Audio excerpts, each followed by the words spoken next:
Hello traders. तो आज की जो हमारी ये वीडियो है उसमें हम डिस्कस करेंगे इंडिया की जीडीपी को लेके और उसका जो है स्टॉक मार्केट पे क्या इम्पैक्ट होता है।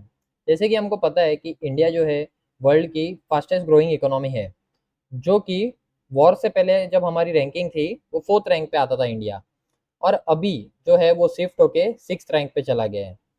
और अभी जो हमारी इंडियन की जो जीडीपी है वो है 4.15 ट्रिलियन डॉलर की। तो ऐसा क्या हुआ कि इंडिया की जीडीपी रैंकिंग जो है वो डाउनग्रेड में आ गई, और ये जो शिफ्ट है वो टेम्पररी है या फिर ये कोई डेंजर का साइन है, या फिर ये एक फ्लक्चुएशन है और फिर से वापस इंडिया जो है रैंक में ऊपर आ सकता है। अभी हम बात करते हैं जीडीपी होता क्या है और इसका फुल फॉर्म क्या है। इसका फुल फॉर्म है ग्रोस डोमेस्टिक प्रोडक्ट। अगर मैं आपको इजी वे में समझाऊं तो इसका मतलब हमारी जो कंट्री है वो कितना पैसा अर्न करती है सभी सेक्टर्स से। जैसे कि अगर मैं आपको एग्जांपल दूं तो एग्रीकल्चर हो गया, मैन्युफैक्चरिंग हो गया, इंपोर्ट एक्सपोर्ट बिजनेसेस हो गए और सर्विसेज हो गई। और इसको मैं आपको चार पार्ट में समझाता हूँ जो कि डायरेक्ट कंट्रीब्यूट करता है जीडीपी रैंकिंग में। तो पहला है कंजप्शन। इसका मतलब क्या है?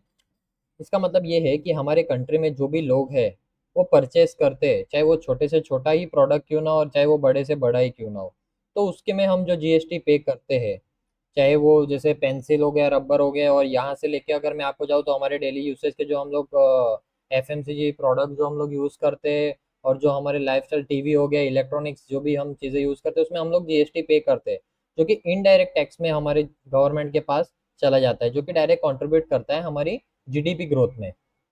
तो अभी हम बात करते हैं सेकंड की। तो सेकंड में आता है इन्वेस्टमेंट। अभी मैं अगर आपको इन्वेस्टमेंट की बात करूँ तो सबसे पहले तो मैं आपको ये बताऊँ कि इन्वेस्टमेंट में है कौन। तो जैसे हम एफ आई आईज है, डी आई आईज है, और हमारे रिटेल हम जो रिटेलर्स है, और एच एन आईज आते हैं। तो जैसे कि हमारे पास ये डेटा यहाँ पे है, जैसे कि आप देख पा रहे हो कि यहाँ पे एफ आई आई ने जो ग्रॉस परचेज है और फिर ग्रॉस सेल है, और ये जो है हमारा नेट सेल है। तो जैसे कि हम देख पा रहे हैं यहाँ पे जो अभी जो एफ आई आईज है वो नेट सेलिंग में बैठे हैं, मतलब सेल करके बैठे हैं। तो इसमें भी जो है जो इनडायरेक्ट टैक्सेस है वो उन्होंने पे किए ही है गवर्नमेंट को। और जैसे इस साइड में आपको बताऊं तो डीआईआईज है। तो डीआईएस का अगर मैं आपको बात करूँ तो उन्होंने नेट परचेज किया है, और यहाँ पे आपको सेल का और ये पूरा फिगर आपको दिख ही रहा है।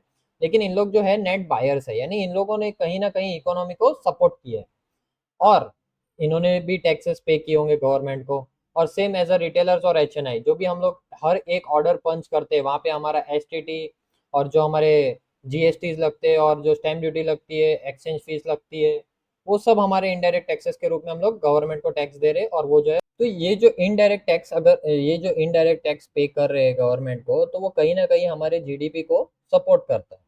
थर्ड पॉइंट है गवर्नमेंट एक्सपेंडिचर पे।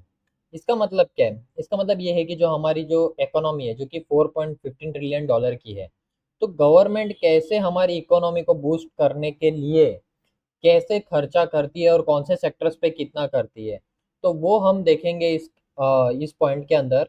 तो सबसे पहला है एजुकेशन। तो एजुकेशन हमारा जो है उस पे आप देख सकते हो, जैसे कि हमारे आप वीडियो में देख रहे होंगे कि प्रीवियस ईयर जो था वो 4% के हिसाब से था, और इस बजट में उसको इंक्रीज करके 2.54% जो है उसको इंक्रीज किया गया है, जो कि अभी है 6.5%। तो अभी है रफली अगर हम देखेंगे तो 1.28 lakh crore in rupees government ने एजुकेशन डिपार्टमेंट को एज अ उस पे खर्चा किया कि मतलब और बेहतर हो सके। तो दूसरा जो है वो हमारा है डिफेंस। जैसे कि हम देख सकते हैं कि डिफेंस में जो है इस बार जो इंक्रीज हुआ है वो 1.9% का हुआ है। इसका मतलब जैसे कि अभी ये टोटल हो चुका है 9.5%। तो इसका मतलब क्या है, जो हमारी इकोनॉमी है उसमें से 9.5% जो है जो मनी है वो डिफेंस को दिया जाता है, उसको और कैसे बेहतर बनाया जा सके, उसके इक्विपमेंट के लिए और वेपन्स के लिए, एयरक्राफ्ट के लिए। तो ये हम देख सकते हैं कि हमारा जैसे हमने वहाँ पे देखा, वहाँ पे हमारा 6.5% टोटल इकोनॉमी का एजुकेशन में गया, और यहाँ पे 9.5% डिफेंस में गया। ये थर्ड है जो कि हम देख सकते हैं हेल्थ बजट। आपको मैं अगर बताऊं तो ये बोलते हुए मुझे बहुत दुख हो रहा है कि जैसा कि हम देख सकते हैं यहाँ पे जो हेल्थ हमारा बजट निकलता है वो जो है यहाँ से हम देख सकते हैं 2.5% है, सिर्फ 2.5%, जो कि 1.9 से 2.6 के करीब में है ये। तो हम देख सकते हैं यहाँ पे ये जो आंकड़ा अगर आपको मैं यहाँ दिखाऊं, 99,000 पे है, लैख पे भी नहीं है। 99,859 CR का जो हमारा बजट है वो जो है गवर्नमेंट सिटीजन्स के हेल्थ के लिए स्पेंड करती है। जो कि हम देखें अगर दूसरे कंट्रीज के साथ अगर हम कंपेयर करें, तो उन लोग जो है ज़्यादातर सिटीजन्स को प्रायोरिटी मानते हुए उनके हेल्थ के ऊपर ज़्यादा उन लोग मतलब उनको ज़्यादातर उन लोग को ऐसा है कि बढ़ावा उन लोग हेल्थ के ऊपर ज़्यादा फोकस करते हैं। लेकिन यहाँ पे ऐसा नहीं है, यहाँ पे हम देखेंगे तो मतलब 2.5% के हमारा जो टोटल इकोनॉमी है उसका सिर्फ और सिर्फ 2.5% दिया गया है हेल्थ के ऊपर, हेल्थ बजट के ऊपर। तो ये मेरे को बहुत मतलब पिन हुआ। तो अभी तक जो मैंने आपको 3 पॉइंट बताए थे ऊपर, वो थे हमारे सेक्टर के रिलेटेड थे, जो कि हमारी नीड्स थी, और वो तीन जो एग्जांपल हमने आपको दिए। अभी जो मैं आपको पॉइंट बताने वाला हूँ वो चीज़ है जो हमको उसकी नीड नहीं है, और वो चीज़ है इलेक्शन एक्सपेंडिचर। यानी इलेक्शन पे कितने खर्चे होते हैं। जैसे कि मैं हम आपको डेटा दिखा रहे हैं हमारे स्क्रीन पे, तो यहाँ पे दिया गया है कि 2024 में जो लोकसभा के इलेक्शन थे, उसमें जो थे 1 लाख करोड़ जो थे वो खर्चा हुआ था इलेक्शन में। और यही चीज़ अगर हम कंपेयर करें, जैसे कि हमने देखा था जो हमारा हेल्थ बजट था, उसमें तो इतना भी नहीं था, इससे भी वो 500-600 करोड़ कम ही था। तो ये हम देख सकते हैं कि जहाँ हमें फोकस करना चाहिए, मतलब जो हमारा हेल्थ सेक्टर है, जहाँ पे उसकी नीड्स है, वहाँ हमें उसका इंक्रीज करना चाहिए। और यहाँ पे हम देख रहे हैं कि ये तो एक लोकसभा इलेक्शन का मैंने आपको एक डेटा बताया है।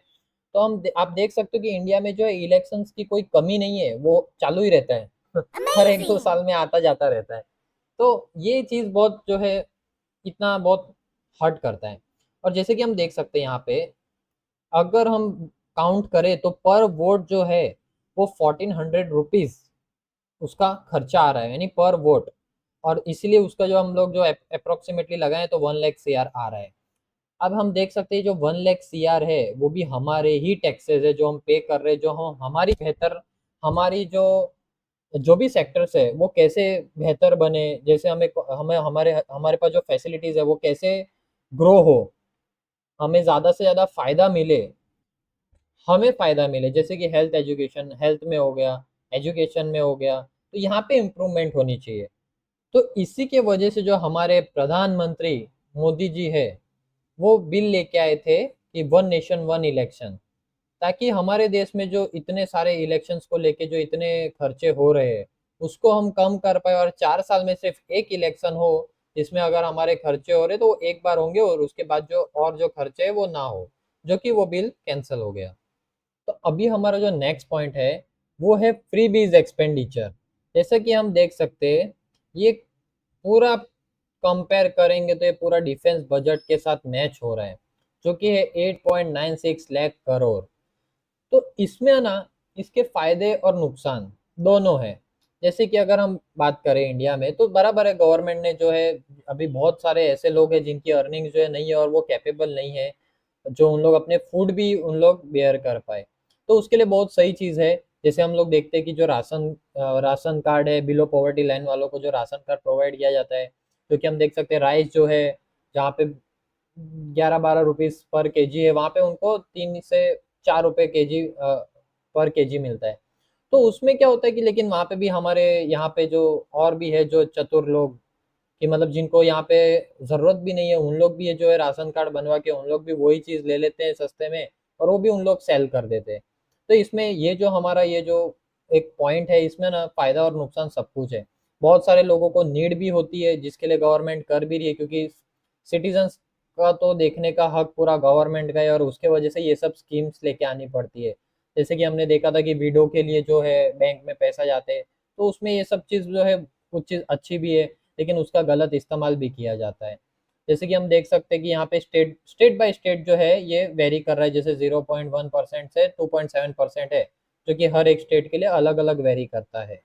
तो इसमें मैं बस यही कहना चाहूँगा कि यहाँ पे जो है हमारे जो देश के नागरिक है उनको इसमें जागरूक होना बहुत ज़रूरी है, कि अगर हम कैपेबल है तो फिर हमें क्यों ही ये जो फैसिलिटीज़ है उसका यूज़ करना है। तो अभी हम आते हैं हमारे लास्ट पॉइंट पे, जो कि हमारा फोर्थ पॉइंट है, जिसमें हम बात करेंगे इंपोर्ट एक्सपोर्ट पे। तो जैसा कि हमने देखा है, हमारी जो इंडिया है, ज़्यादातर जो है हम लोग फॉरेन से प्रोडक्ट बाय करते हैं। तो हमारी इम्पोर्ट ज़्यादा है और एक्सपोर्ट कम है। तो हम तभी यहाँ पे हमने देखा था कि जब इंडिया में मेक इन इंडिया सब चालू हुआ था, जिसके बारे में हम लोग बात कर चुके हैं। तो यहाँ पे क्या है कि जब अगर हमारा जैसे जैसे हमारा एक्सपोर्ट अगर बढ़ता है, तो उसमें क्या होता है, हमारे जो फॉरेक्स रिजर्व है उसमें जो है डॉलर्स इंक्रीज होंगे, और उससे हमारे क्या होता है, डायरेक्ट जो है जीडीपी को सपोर्ट मिलता है। बात करते हैं जीडीपी गिरती क्यों है, उसके मेजर पॉइंट्स है जो कि हम अभी डिस्कस करेंगे। तो सबसे पहला जो है वो है डिमांड कम हो जाना। तो इसका मतलब क्या, कि जैसे कि जो कंट्री के लोग हैं वो है जो है परचेस कम कर देते हैं। इसका मतलब जैसे कि समझो मैं अगर कोई प्रोडक्ट एग्जांपल आपको मैं दूं, अगर समझो मैं कोई प्रोडक्ट खरीद रहा हूँ, और जिस कंपनी से मैं ले रहा हूँ, अगर मैं वो प्रोडक्ट खरीदना कम कर दूं या फिर लेना बंद कर दूं, तो क्या होएगा, वो कंपनी का जो सेल्स है वो डाउन होगा। तो जो भी हम लोग टैक्स दे रहे हैं या फिर इनडायरेक्ट, जो भी हम डायरेक्ट और इनडायरेक्ट टैक्स दे रहे हैं, और वो कंपनी जो उसके प्रॉफिट्स भी कम हो गए, तो उसका भी जो टैक्स जा रहा होगा, तो वो भी क्या होगा, कम हो जाएगा। तो इसके वजह से क्या होगा, जो भी इम्पैक्ट आएगा, जो हमारी इकोनॉमी पे इम्पैक्ट आएगा, तो वहां से हमारी इकोनॉमी जो है गिरती है। तो भी हम हमारे दूसरे पॉइंट पे आते हैं कि इन्वेस्टमेंट कम हो जाना। अभी अगर मैं आपको इसको समझाऊं, तो जैसे कि अगर कोई कंपनी है, अगर वो इन्वेस्टमेंट कम कर देगी, इसका मतलब जैसे कोई नई मशीनरी पे नई इन्वेस्टमेंट करना, या फिर नई कोई आपका अपना जो कंपनी का एक्सपांशन ना करना, और अगर मैं आपको बताऊं, तो जो नई टेक्नोलॉजीज आती है उसके ऊपर इन्वेस्टमेंट ना करना, तो अगर ये नहीं होगा ना, तो वो सीधा जीडीपी पे इफेक्ट डालेगा। वो कैसे डालेगा, तो क्या होगा, अगर ये इन्वेस्टमेंट नहीं होती है, तो उससे नुकसान क्या होता है, एक तो प्रोडक्शन जो है वो रिड्यूस हो जाता है, दूसरा जो एम्प्लॉयमेंट है वो रिड्यूस हो जाती है। अभी एक कंपनी जो है, हमें लगता है कि कोई एक कंपनी इन्वेस्टमेंट नहीं कर रही तो क्या ही है, लेकिन नहीं, एक कंपनी जो रहती है वो पूरे अर्थव्यवस्था को लेके चलती है। जैसे अगर एक कंपनी का एक्सपांसन होता है, तो उसमें क्या है कि जो एम्प्लॉयमेंट्स है उनकी भी ज़रूरत पड़ती है, जो एम्प्लॉयज़ होते हैं उनकी ज़रूरत पड़ेगी उसको, और उसके प्रोडक्शन भी बढ़ेगा। प्रोडक्शन बढ़ेगा तो टैक्स बढ़ेगा, मतलब उसके प्रॉफिट्स बढ़ेंगे। तो इन शॉर्ट, अगर कोई कंपनी इन्वेस्टमेंट करना बंद कर देती है, तो वो सीधा हमारे जीडीपी पे इफेक्ट डालता है, जिससे हमारी जीडीपी गिरती है। तो अभी हमारा जो थर्ड पॉइंट है वो है कि एक्सपोर्ट कम हो जाना। तो ये भी एक मेजर रीज़न है, और उसको अगर मैं आपको एक इजी वे में समझाना चाहूँ, तो मैं ये आपको बता सकता हूँ कि एक्सपोर्ट कम होने पे कैसे जीडीपी पे इफेक्ट आता है। तो अभी मैं आपको लाइव एग्जांपल ही दे देता हूँ। अभी जैसे आप ईरान को देख सकते हो। ईरान और जब इसराइल का वॉर हुआ, तो आपने ईरान की करेंसी देखी होगी कि डायरेक्ट जीरो हो गई। इसका मतलब लोग जो है वहां से अभी ऑयल खरीदना बहुत कम कर रहे हैं, और उन लोग को उससे ज़्यादा इजी जो पड़ रहा है वो उन लोग रशिया से बाय कर रहे हैं, तो रशिया की जीडीपी इंक्रीज हो रही है। लेकिन जब आप देख सकते हो, जैसे ईरान जो था मेजर, वो क्रूड ऑयल का ही ज़्यादा जो था एक्सपोर्ट करता था। तो अभी क्या हुआ, जैसे ही उसका ऑयल एक बार जाने, एक ऑयल जो है एक्सपोर्ट होना कम हुआ, उसकी जो करेंसी आप देख सकते हो कितनी, बहुत ज़्यादा तरीके से अभी, मतलब वर्ल्ड में आप देखोगे तो उसकी ना के बराबर है। मतलब कोई वैल्यू नहीं रही है उसकी करेंसी की।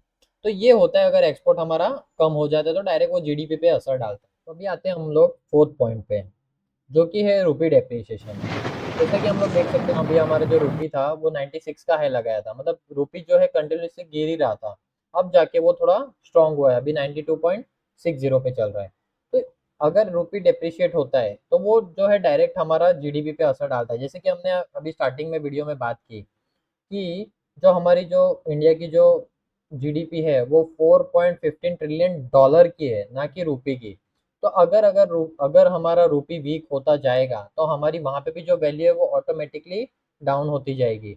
और अगर आपको रुपी डेप्रिसिएशन के ऊपर फुल एक वीडियो चाहिए, जो कि इसका पूरा जो क्या इसका मतलब है क्या है, तो उसका आप डिस्क्रिप्शन में लिंक है, हमने इसके ऊपर पूरी एक वीडियो बना दी है।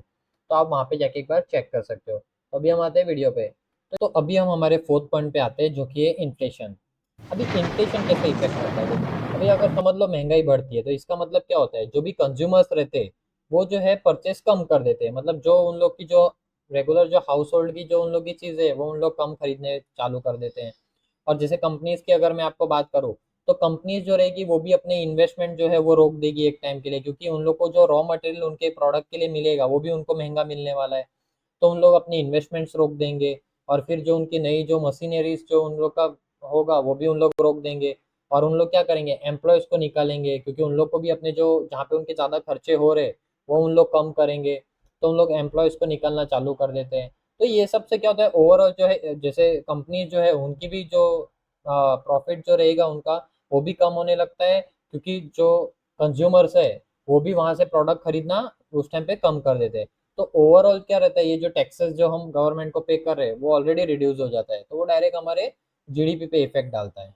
तो अभी हम आते हैं हमारे पॉइंट ऑफ इंटरेस्ट पे, कि अगर हमारी जीडीपी अगर गिर रही है तो उसका स्टॉक मार्केट पे क्या इम्पैक्ट होता है। तो इसका इम्पैक्ट जो है ना वो एक बेयरिश साइन ही है स्टॉक मार्केट के लिए, क्योंकि अगर हमारी जो जीडीपी है अगर वो गिर रही है तो इसका मतलब क्या है, जो कंज्यूमर स्पेंडिंग है वो भी कम होगी, और जो हमारे कंपनीज के जो मतलब जो कॉरपोरेट टैक्स होते हैं वो भी कम होंगे, क्योंकि कंपनीज को प्रॉफिट भी कम होगा।